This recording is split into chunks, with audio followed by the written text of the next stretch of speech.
Alô, minha gente, mais uma vez aqui com vocês para continuar com episódios, o quarto episódio de as histórias do antepassado do Coffee.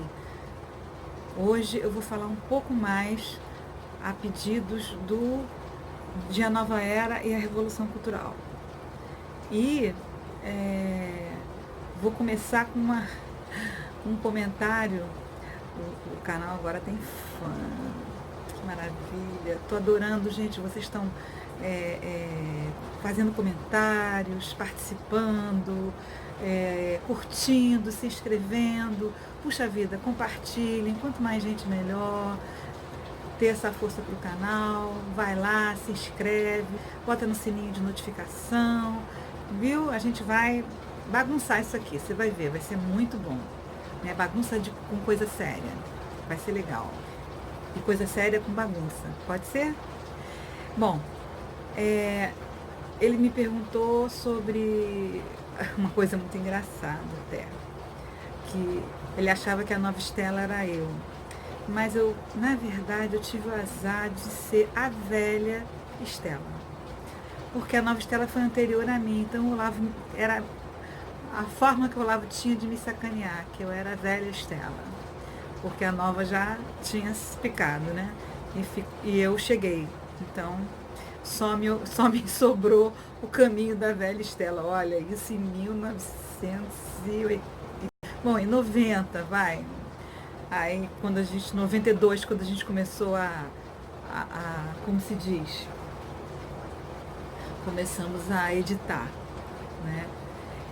E outra coisa muito engraçada é que eu não tinha me tocado que nós estamos fazendo 25 anos, nós estamos fazendo, o livro está fazendo Bodas de Prata, essa primeira edição, olha só, que ainda é vermelhinha, prometo, eu sei que está invertido, já me disseram também, prometo, assim, juro de pé junto, assim, ó, que vou fazer uma filmagem dos livros na direção certa. Vou inverter aqui, porque eu não sei como fazer isso no vídeo em modo selfie, não sei. Tem que aprender também. Bom, continuando. Houve a Nova Era, ele teve assim um tratamento mais especial. A gente fez uma super, mas foi incrível, um maravilhoso lançamento, né? A gente decidiu não fazer o lançamento em livraria, decidimos fazer no Seutec. Vou explicar. Eu fui indicada pelo Luiz Paulo Horta, um grande amigo meu, que foi da Academia Brasileira de Letras, escrevia no Globo, era uma das poucas vozes católicas da imprensa, talvez a única, né? E ele me indicou para um trabalho. A mulher dele era Cecília Barreto, uma amiga querida, filha do Barreto Filho, que fez o livro mais importante sobre Machado de Assis. Ó, não repara não, mas eu vou abrindo janelas, tá? Mas eu fecho. E se eu não fechar, vocês reclamam que eu fecho no próximo vídeo, tá bom? Bom, voltando aqui às vacas frias. O Luiz Paulo me indicou. A Cecília trabalhava, era diretora do colégio CEL, Centro Educacional da Lagoa. E o filho da dona era o Júlio Lopes. E o Júlio Lopes tinha feito, naquela época era uma coisa assim, modernérrima. Ele fez um prédio super high-tech na Lagoa, que é assim, PTU carérrimo, na Lagoa Rodrigo de Freitas, no Rio de Janeiro, Zona Sul, no lado de Ipanema, porque a Lagoa pega vários bairros, né? Então pega Copacabana, aqui é Ipanema, aqui Leblon, aqui Jardim Botânico, aqui o Maitá, Rebouças, né? Ou então volta para Copacabana. Bom, depois dessa aula de geografia carioca, né? Eu tô aqui de olho assim para não sair euzinha aqui, tá vendo? Olha, o tal do reflexo, né? Vou tirar. Apesar de ter recebido o conselho que não atrapalhava. Mas engraçado, eu acho que atrapalha. Acho que ele foi gentil comigo. Bom, o que acontece, voltando, eu fui trabalhar por indicação da Cecília.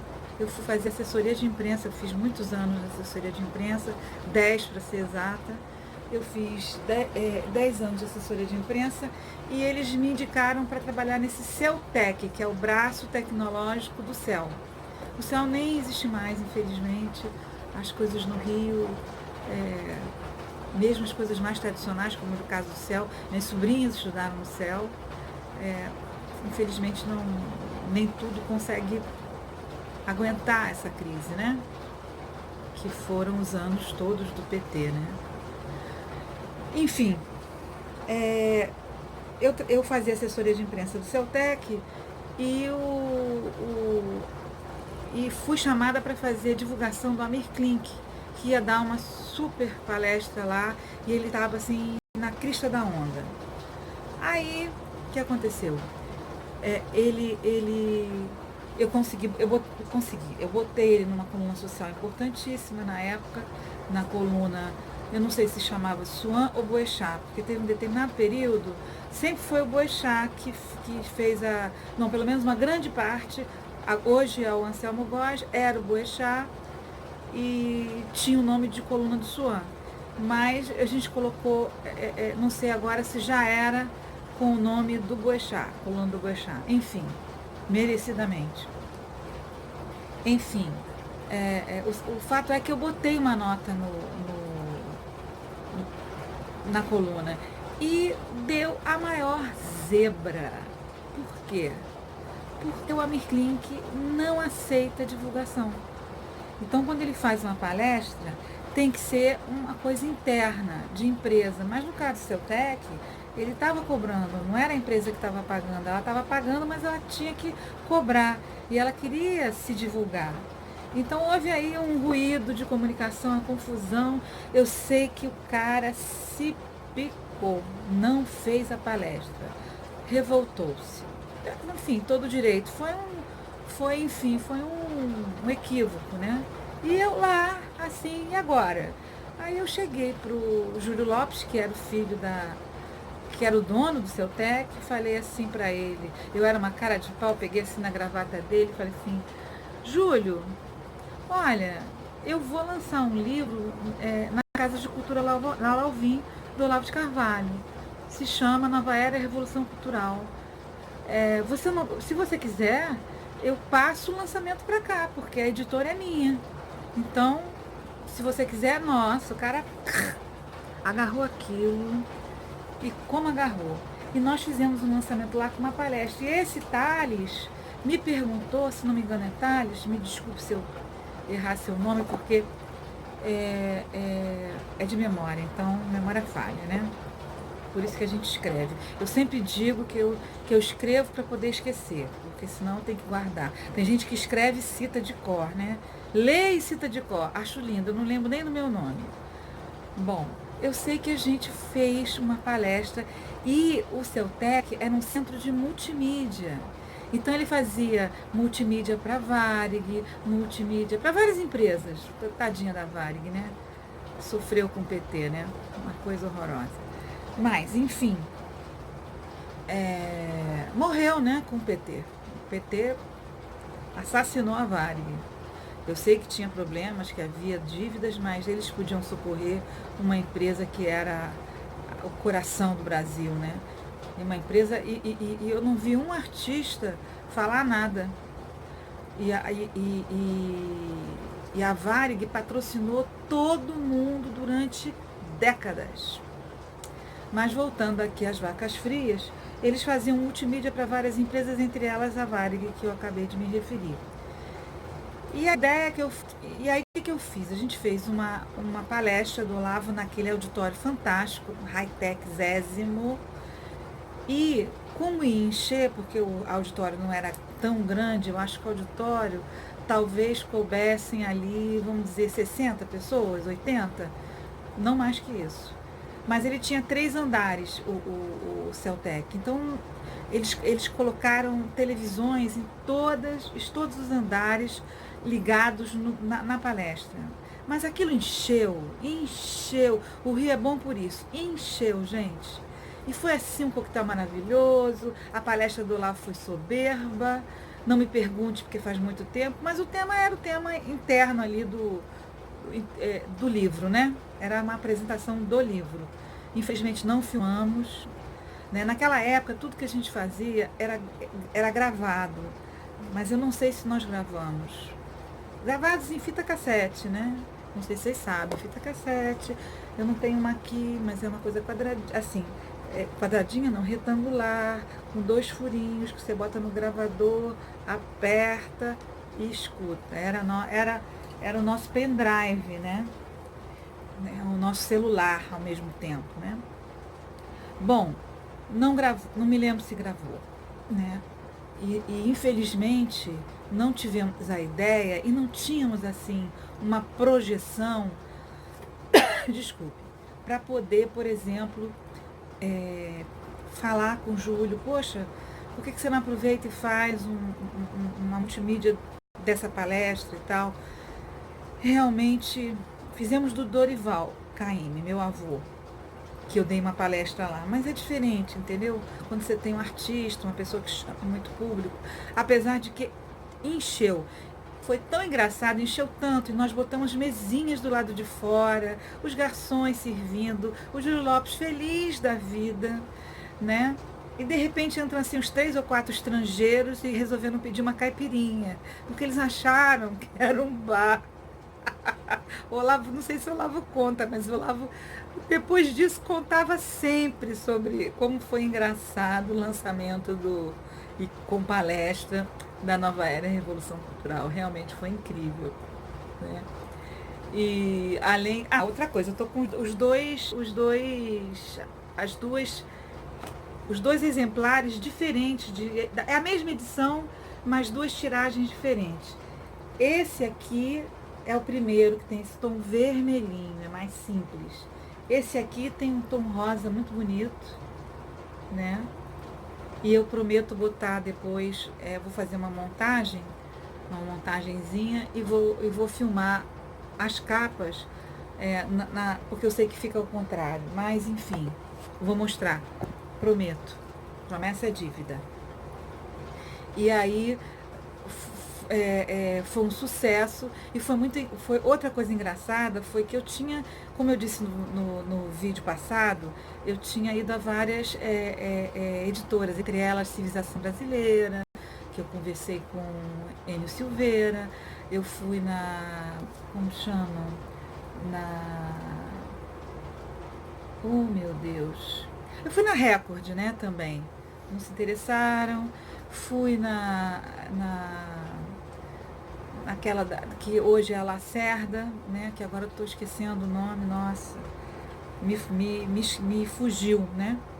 E outra coisa, lançamos também no curso, né? Que foi também um sucesso, porque na verdade os alunos já estavam mais ou menos acostumados com o assunto, não com tanta profundidade, mas o Olavo vinha tratando muito. O Olavo tem ele tem só uma terceira casa, eu também.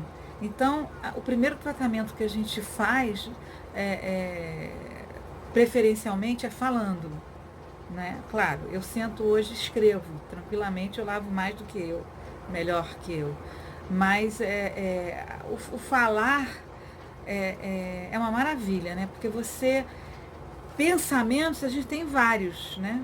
E na hora de escrever, aquilo ali às vezes atrapalha muitos pensamentos. Falar, a gente só tem uma boca, né? Então só pode sair uma palavra por vez.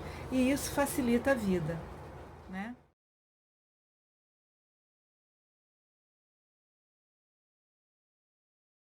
Que eu me referi eu conversei com o Sebastião Lacerda, que vem a ser filho do Carlos Lacerda, que era amigo, assim, de primeiras horas no Rio de Janeiro do meu avô.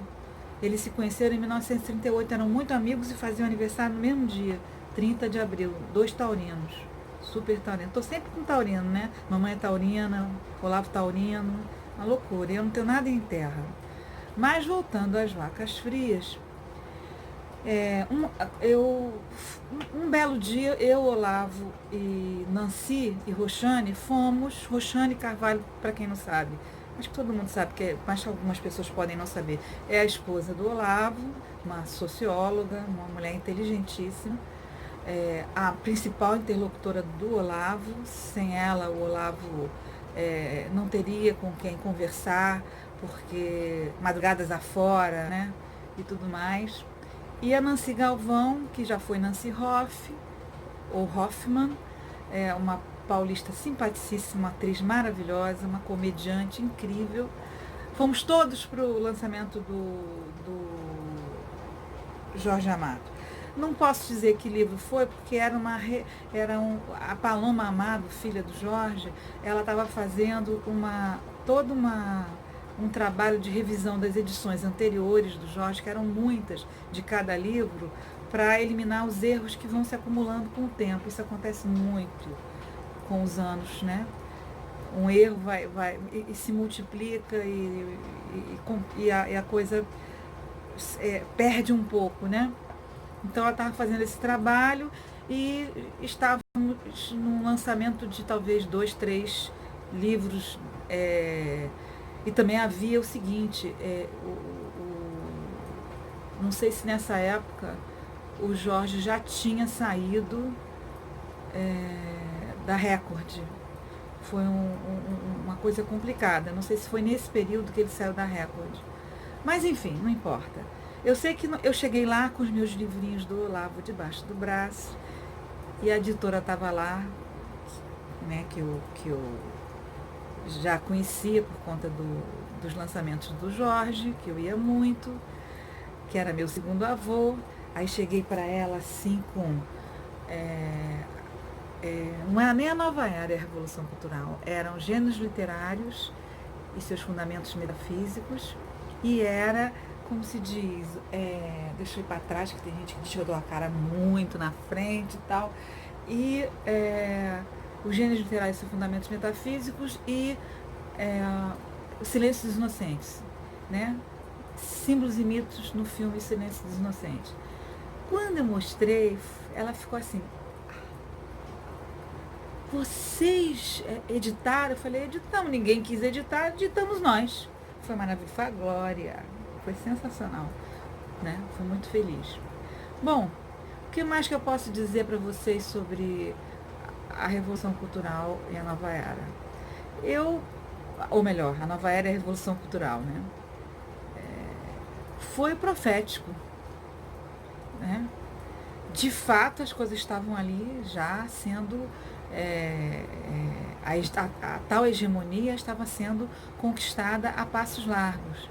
O PT estava, sim, a 1000 por hora, fazendo aquele discurso proética, né? E o pior, que depois do Collor vinha a tal que queria acabar com os eu estou com cabeça nos faraós, mas não eram os faraós. Não eram os faraós, ele queria... com os marajás, ele era caçador de marajá.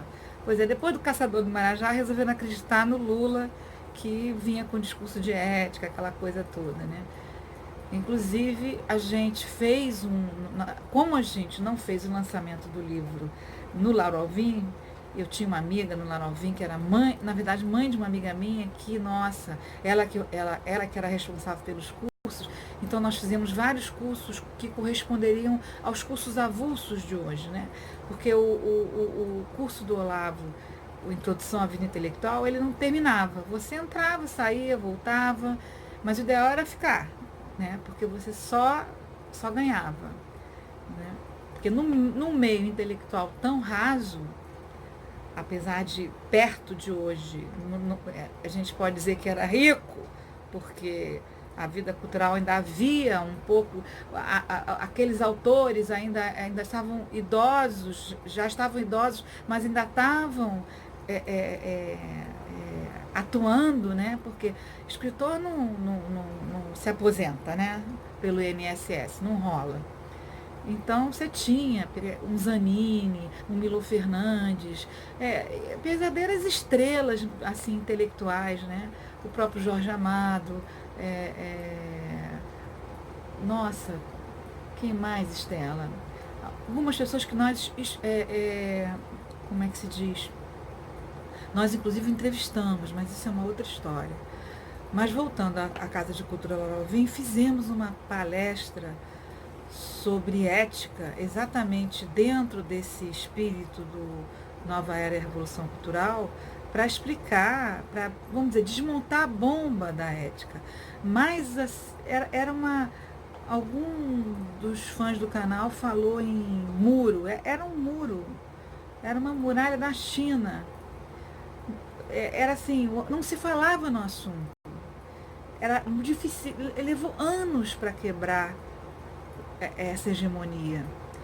Né? Quando o Olavo foi falar, a hegemonia estava assim, franca, estava a mil, entendeu? Uma lebre correndo, enlouquecida. Eles estavam com tudo, não havia discurso contrário. A esquerda, ela não permitia. Se você falasse que você era de direita, muita gente sabe disso, as pessoas olhavam para você e já te identificavam com a extrema direita. E mais, ser de direita naquela época e hoje, mas naquela época era pior, e que eles ainda estão fazendo, que eles vêm com papos que é fascismo, nazismo, tudo ignorante, né? Porque não sabe nem o que é nazismo. Nazismo é socialismo, né? Fascismo é uma outra coisa completamente diferente. O Olavo cansa de explicar.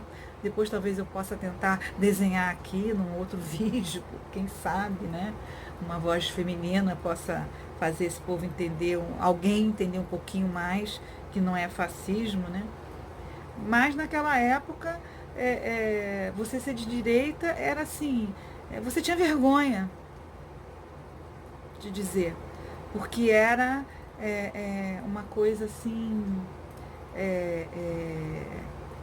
era algo como falar mal da mãe, entendeu? Era proibido, não pode. Uma pena. Minha família de origem, né? Meus pais, meu pai era venezuelano, minha mãe Nana Caymmi, sempre foram pessoas, nunca foram de esquerda. Meu avô Dorival, tentam vender ele como esquerdista, porque ele teve muitos amigos na esquerda, mas quem não tinha? Até hoje eu tenho amigos esquerdistas, o que você vai fazer se você gosta da pessoa, né? E aí você tenta esperar que a pessoa acorde um dia, né?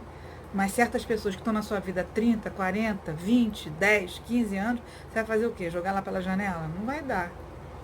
Né? Jogar pela janela, gente, é uma... Daqui a pouco vem dizer, a Estela tá mandando jogar pela janela. Eu digo, não tô mandando, tô brincando. Tá fazendo piada.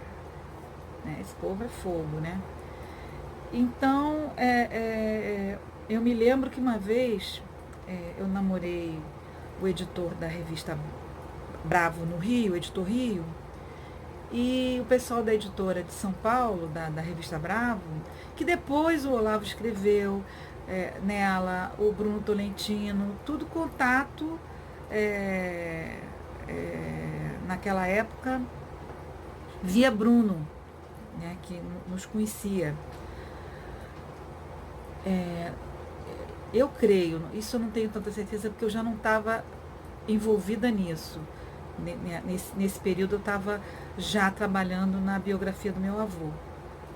Eu escrevi um livro chamado Dorival Caymmi, O Mar e o Tempo, né?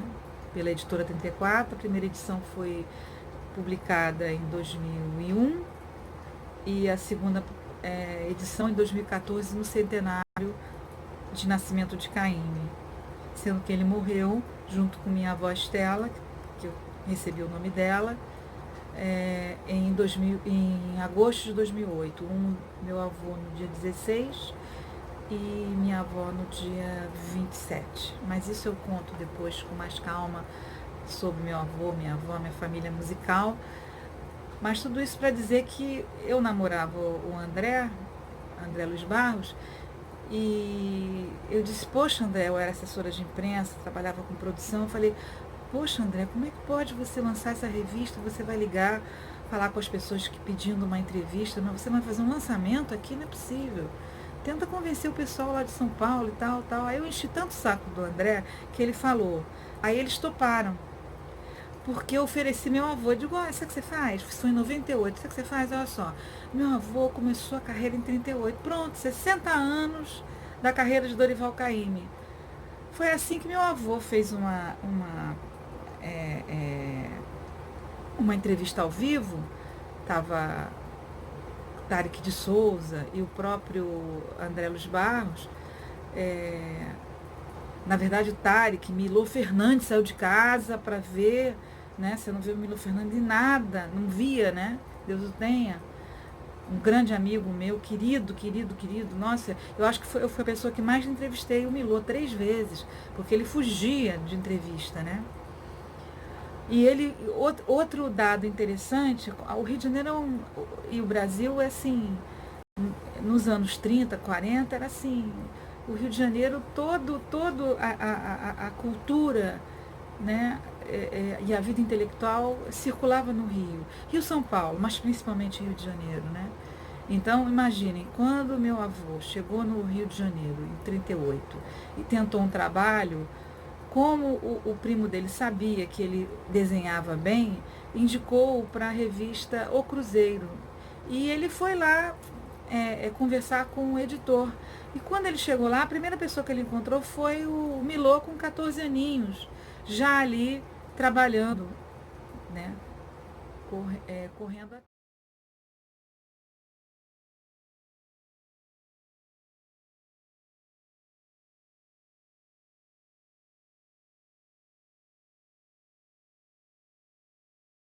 Milô ficou impressionado. Milô nem tanto, mas o Tarek de Souza, um crítico de música do Jornal do Brasil, das, da boa época do Jornal do Brasil, que infelizmente não aguentou.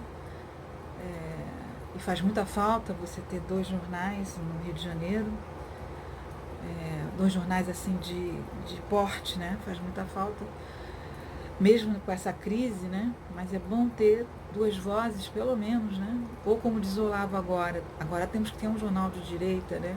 Precisamos ter um jornal de direita no Brasil, no Rio de Janeiro. Mas na época o meu avô foi elogiar o Filinto Miller, porque ele teve que ir ele foi investigado. O Filinto Miller era um cara da polícia assim, temidíssimo. Espero não estar errando, porque, como eu disse, eu escrevo para esquecer. Então, estou citando de cabeça, não olhei. Se estiver errado, divulgo uma errata. Combinado? Beleza? Bom, voltando para as costas aqui, encostando, para ficar um pouquinho mais longe. É, eles ficaram espantadíssimos. Meu avô está lá elogiando, né? Getúlio, Filinto. E se você sabe que foi filmado, foi gravado e desapareceu. Como diz meu sobrinho de 4 anos, sumiu. Não se sabe, ninguém viu. Ninguém sabe, ninguém viu, melhor dizendo. Sumiu. Mas isso para mostrar, assim, o Tarek ficou assim, né? Eu me lembro disso, amo o Tarek de paixão, ele é meu tio, meu padrinho. Foi através dele que eu fiz meu livro, foi ele que me levou para 34, ele que era o organizador do livro. A gente se gosta muito, mas ele sabe as minhas posições e eu sei as dele, e a gente convive muito bem, graças a Deus. Um homem muito inteligente, né? Então é isso, gente. Voltando aqui, vou filmar aí a nova era Revolução Cultural do jeito certo, né? A outra coisa que eu ia falar, tem que pegar o óculos.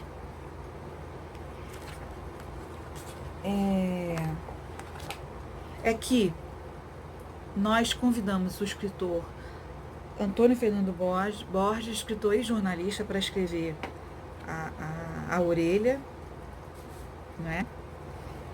Tem até uma errata, ó, acabei de ver uma erratinha. Ficou parecendo ratinha, né? Uma errata, melhor dizendo, né? E deixa eu ver se tem prefácio, que eu já não lembro mais. Provavelmente sim.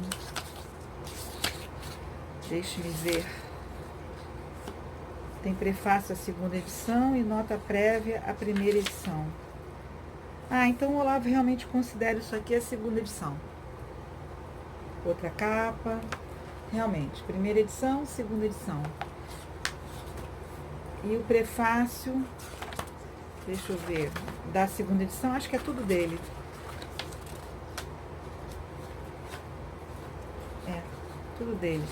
E vamos ver se no primeiro livro houve prefácio. Realmente, se houvesse, eu acho que ele não seria.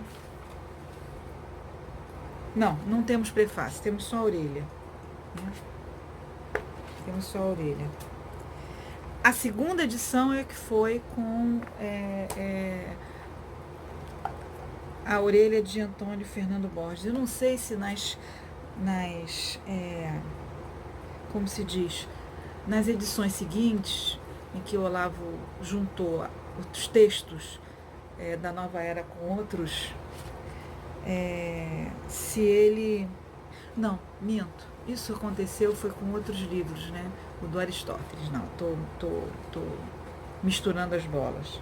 Mas aqui a gente pode ler um pedacinho interessante do... O Antônio Fernando escreveu De Orelha em Pé. Ele ficou impressionado com o livro do Olavo. Aí falou, há um fenômeno em marcha no país. A socialização da ignorância, fruto da aliança espúria, do obscurantismo irracional com um igualitarismo unanimista que tantos insistem em chamar de justiça. Por trás da cena, ideias como a de Schopenhauer Capra e Antônio Gramsci, profetas de plantão de uma nova era e uma revolução que o Brasil ainda deseja, quando quase todo mundo já rejeitou. Que pouco se apercebam disso é só mais um sintoma do seu triunfalismo crescente. Porque aí passa a ser uma coisa invisível, né? Já por osmose, né? A coisa já vai embora. Na contramarcha desse pesadelo, cintilam o brilho inusitado e a ousadia desta nova era e revolução cultural. Com rara lucidez, Olavo de Carvalho disseca o que há em comum entre a ideologia direitista de Capra e o catecismo esquizofrênico de Gramsci.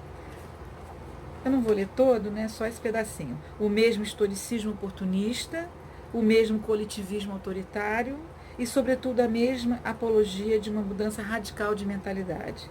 Leia-se de uma intolerável lavagem cerebral. Você vê que foi exatamente, era o que estava acontecendo e, com o tempo, esse projeto de poder foi se sofisticando e fomos descobrir isso lá no mensalão. O povo começou a perceber, pelo menos a parcela grande da população, que graças a Deus é lúcida. Tá bom, gente? Então vamos comemorar as bodas de prata do livro A Revolução Cultural, A Nova Era e a Revolução Cultural, do Olavo de Carvalho, que foi publicado em 1994. Deixa eu ver a segunda edição, se também foi em 1994, que eu me lembro que, se não for, é a mesma data. Era uma questão de... Hoje, por exemplo, talvez eu não chamasse de segunda edição, chamasse de uma nova tiragem, mas como nós mudamos tudo, é realmente uma edição nova, revista e corrigida e aumentada. Então tá bom, gente.